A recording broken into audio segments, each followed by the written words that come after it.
Queridos irmãos, que a preciosa paz esteja sobre a sua vida. Eu quero transmitir uma mensagem, uma preciosa palavra da parte de Deus. Você que gosta é meu convidado. Você que não gosta, tem tanta coisa no YouTube. Eu quero transmitir só para aqueles que se interessam pela preciosa mensagem do Evangelho. Eu quero falar sobre a maior bênção da igreja, do Senhor Jesus Cristo, sobre toda a terra. E quando estou falando igreja, não estou colocando o nome de nenhum ministério, de nenhuma denominação. A igreja do Senhor Jesus Cristo é contida de seres humanos que um dia ouviram a pregação e acreditaram. E confessaram a Jesus Cristo de todo o coração. É para esta igreja que vou transmitir esta mensagem. Atos dos Apóstolos, capítulo 1. Quero falar sobre a pessoa gloriosa do Senhor Jesus Cristo e sobre o longo tempo da igreja na terra. Vemos pela palavra de Deus que diz que Deus, ao longo do tempo, falou ao povo judeus, pelos profetas, pelos reis e pelos sacerdotes, e também através de juízes. Mas no Novo Testamento, Deus falou com o seu povo através do seu próprio Filho. Em outras palavras, o próprio Deus encarnou-se e viveu entre os seres humanos, em especial entre o povo judeu. Ao longo da sua vida terrena, ele viveu aqui 33 anos e meio. Em 30 anos, ele viveu no anonimato, mas quando completa 30 anos, ele começou seu ministério. Primeiro ele passou pelas águas do batismo, depois ele passou pelo teste no deserto. Eu não vou ler para não tomar muito tempo. Depois ele volta e começa a pregar a palavra. Não foi muito bem-vindo? Ele então chama os homens para fazerem parte do seu ministério.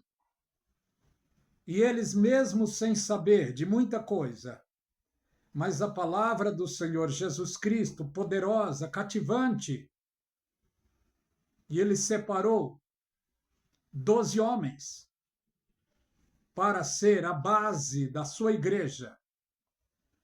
Um deles se perdeu para que a escritura se cumprisse. Ficou 11. E esses 11 fizeram um sorteio. E um ganhou no sorteio. Só que o qual Deus ia colocar no lugar de Judas, pelo que vemos, não foi o do sorteio, mas foi o qual Deus chamou praticamente mais de 15 anos depois da morte de Jesus Cristo. Ele chamou Saulo de Tarso. E Saulo fez parte dos 12 apóstolos do Senhor Jesus Cristo. Mas o que quero ler aqui no livro de Atos dos Apóstolos, capítulo 1, é o seguinte.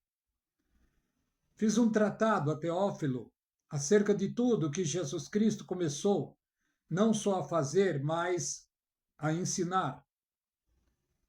Jesus Cristo operou, fez muitos milagres, pregou a palavra. E as pregações do Senhor Jesus Cristo eram ensinos preciosos. Não houve na terra homem com ensino tal qual foi os ensinos do Senhor Jesus Cristo. Um homem que chegou um pouco perto de Jesus Cristo através dos ensinos, acredito que foi o apóstolo Paulo. Porque o apóstolo Paulo foi o apóstolo qual o Senhor Jesus colocou como tipo de modelo para a sua igreja na terra. O apóstolo Paulo escreveu 13 epístolas. Mas voltando aqui, versículo 3: aos quais também, depois de ter padecido, se apresentou vivo com muitas e infalíveis provas, sendo visto por eles por um espaço de 40 dias. Jesus Cristo morreu e ressuscitou. E quando ele ressuscitou, ele não foi direto para o céu. Ele ficou aqui 40 dias ainda tratando das coisas de Deus. E dentro desses 40 dias, ele se apresentou aos 2 discípulos que iam no caminho de Emaús e falou com eles. Ele se apresentou também aos seus discípulos que estavam amedrontados. O Senhor Jesus se apresentou no meio deles e disse para eles: Pai seja convosco. Um não estava com eles, que era Tomé. Os outros disseram para Tomé que viram o Senhor Jesus e Tomé então não acreditou. Segunda vez, o Senhor Jesus se apresenta a eles ali, na sinagoga. E Jesus foi direto para Tomé e disse: Tomé, coloque a tua mão aqui, sinta aqui, veja aqui. Agora, porque me viste, creste. Jesus Cristo disse: bem-aventurados que não me viram e creram. Jesus estava falando de nós, que fazemos parte da igreja hoje. Eu nunca vi Jesus. Certamente você não viu também. Mas no nosso coração foi plantado por ele a fé, porque a Bíblia diz que ele é o autor e consumador da nossa fé. Entremos para o Evangelho pela fé. O apóstolo Paulo disse em Romanos 5, sendo, pois, justificados pela fé, temos paz com Deus. Sentimos essa paz na nossa alma, em nosso espírito. É a paz do Senhor Jesus. Não é a paz de nenhum ministério. É a paz do Senhor Jesus Cristo. No versículo 4 diz: estando com eles, determinou-lhes que não se ausentasse de Jerusalém, mas que esperassem a promessa do Pai, que disse a ele: e de mim ouviste. De mim ouviste. Jesus tinha dito para eles: é necessário que eu vá, porque se eu não for, o Consolador não virá. Mas se eu for, virei outra vez, e vos levarei para mim mesmo, para que onde eu esteja, estejai vós também. Jesus disse na sua oração ao Pai. No Evangelho de João, capítulo 17, Jesus disse ali: Pai, eu quero que onde eu esteja, eles estejam comigo, para que veja a glória que tu me deste. Então está aqui. Era para eles ficar na cidade de Jerusalém. E Jesus Cristo disse não só para 10 ou 20 ou 30, ele disse isso para praticamente 500 pessoas. Eles foram, mas os dias se passam e 380 desistiram. Quando acontece o 50º dia, Jesus Cristo disse ao Pai, rogou ao Pai, e o Pai mandou no 50º dia a maior bênção para a igreja, que foi o seu Espírito. o Espírito Santo desceu em forma de um vento veemente e impetuoso e encheu a casa. Quase 120 pessoas ali foram batizadas no Espírito Santo. É o que a Bíblia diz. Muitos afirmam, estão afirmando, que a pessoa é batizada no Espírito Santo no momento em que aceita Jesus. Isso não é verdade. No momento em que a pessoa aceita Jesus Cristo de todo o coração, ele é selado com o Espírito Santo. Batizado não. O batismo é uma efusão. Quando a glória de Deus envolve uma pessoa que aceitou a Jesus Cristo e que foi selado pelo Espírito Santo, quando a glória de Deus envolve, causa uma efusão e a pessoa é batizada no Espírito Santo.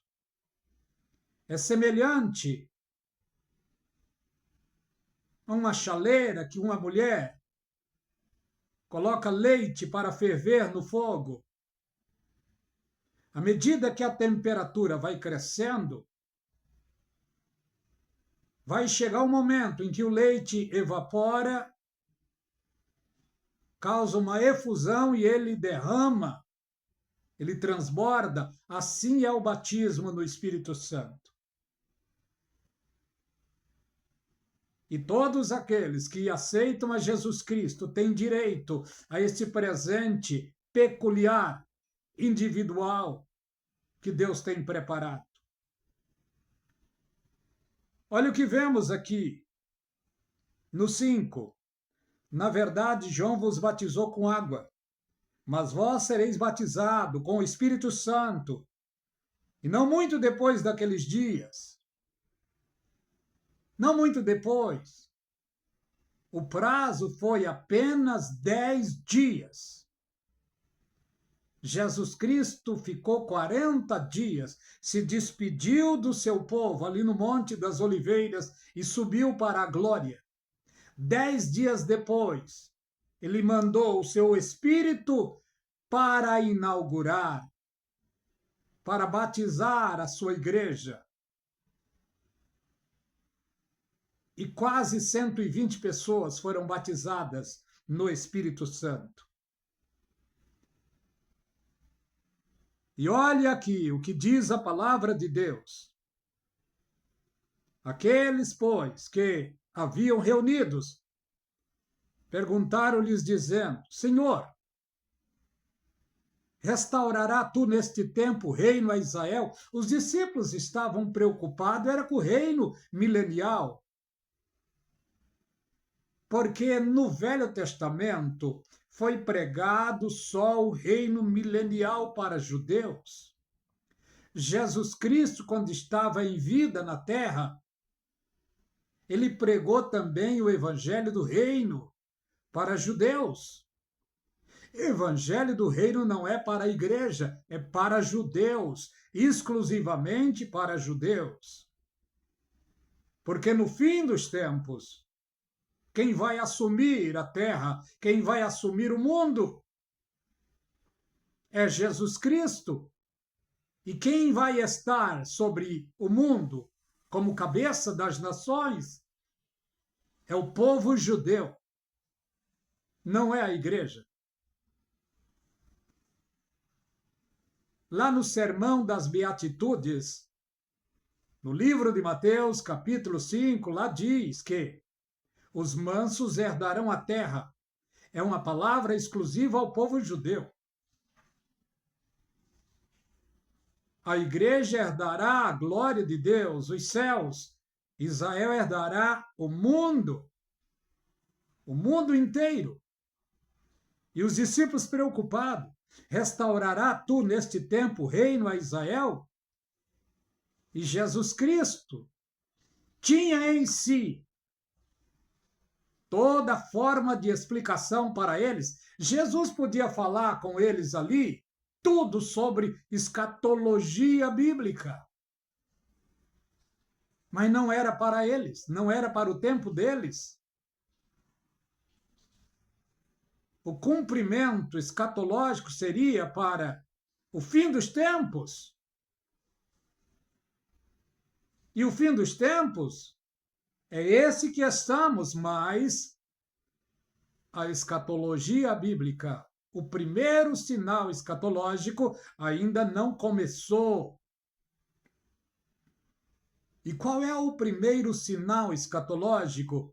É o arrebatamento da igreja. O primeiro sinal escatológico, o arrebatamento da igreja. Olha o que vemos. Tempos.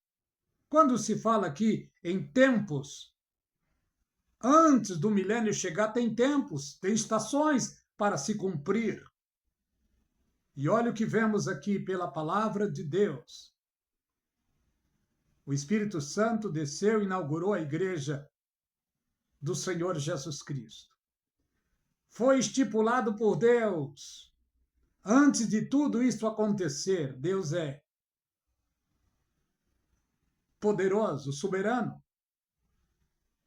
Está na presciência de Deus todos os tempos e estações. Mas os tempos aqui, o qual o Senhor Jesus Cristo disse, não vos pertence saber os tempos e as estações que o Pai estabeleceu pelo seu próprio poder. Deus, o grande El Shaddai, ao longo de milênios, em 6.000 anos, teve tempo para os ensinos e pregações e profecias sobre o reino milenial. Jesus Cristo também falou sobre isso, porque Jesus, o seu tempo de vida, ele viveu debaixo do Velho Testamento.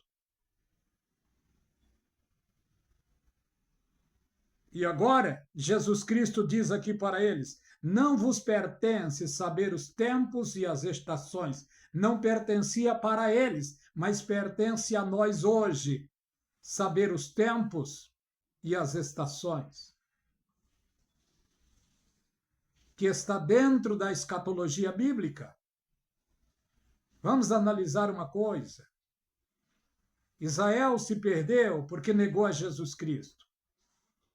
Perderam o templo, muitos mortos, e eles foram expulsos da cidade, fugiram, como os ratos fogem dos gatos, e ficaram fugitivos ao longo de 1.800 e poucos anos pelo mundo.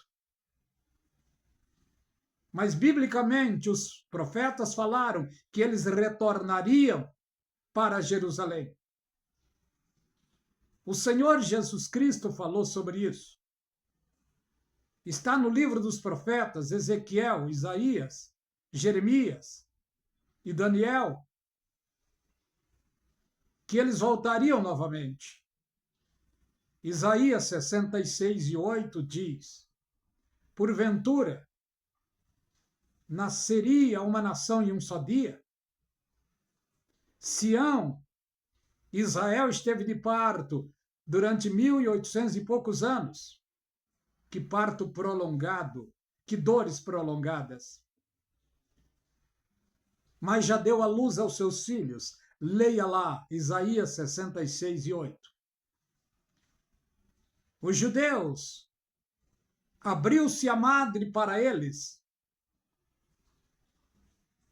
14 de maio de 1948, eles começaram a voltar para a sua terra. Hoje já faz praticamente, do nosso tempo, já faz praticamente 74 anos. Começou o último tempo da igreja. Qual é o último tempo da igreja? De 1948 para cá, propriamente, 14 de maio de 1948 para cá, é o último tempo da igreja na terra. Para o arrebatamento não tem sinais.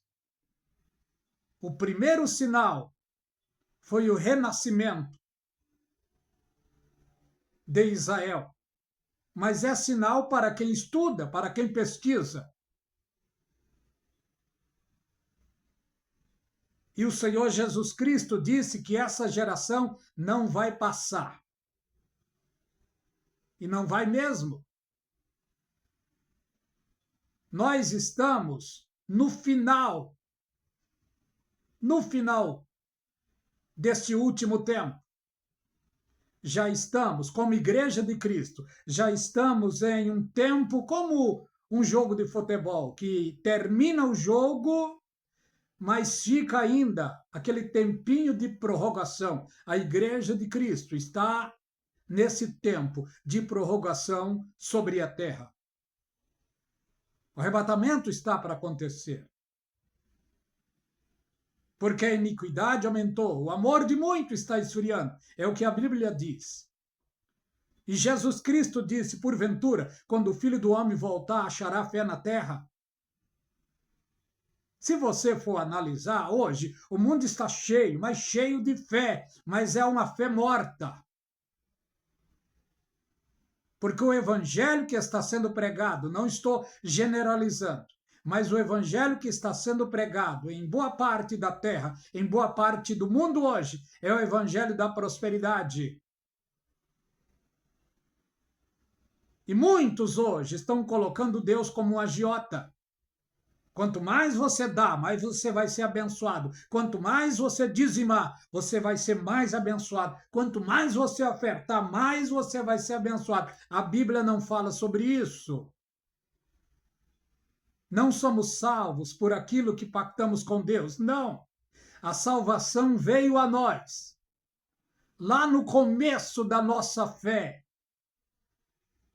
E lá no começo, nós não dizimávamos, não orávamos, não dávamos a paz do Senhor, não ofertávamos. E quando então que a salvação veio a nós? No momento em que nós estava perdido no egoísmo, no egocentrismo, no mundo de pecado, no mundo de treva, sendo levado pelas ondas da iniquidades e da maldade, mas um dia ouvimos alguém pregar a palavra. E alguém usado pelo Espírito Santo disse a seguinte palavra: tem alguém aqui que quer aceitar Jesus hoje? E o que nós fizemos? Aceitemos a Jesus. Nesse momento, o nosso nome foi escrito no céu, no livro da vida. Foi nesse momento em que a salvação chegou a nós. Hoje, oramos, consagramos, jejuamos, vamos para a igreja, louvamos, pregamos, damos a paz do Senhor. Para quê? Para ser salvo? Para merecer a salvação? Não, nós não merecemos a salvação, mas mesmo sem merecer, ela chegou a nós no comecinho da nossa fé, quando aceitemos a Jesus. O que temos de fazer hoje é guardar aquilo que temos recebido pela fé. Como diz lá, guarda o que tem, para que ninguém tome a tua coroa. Eu quero parar por aqui. Que a graça e a paz da parte de Deus seja sobre a sua vida. Se você gostar, compartilhe. Se inscreva no canal A Voz do Atalaia. Se quiser, dê seu like. Eu não apelo muito para like, porque os meus irmãos que veem as minhas mensagens não dão like. Eles parecem que não perceberam a importância da mensagem transmitida no canal A Voz do Atalaia. Que a graça e a paz seja de maneira abundante sobre todos vocês.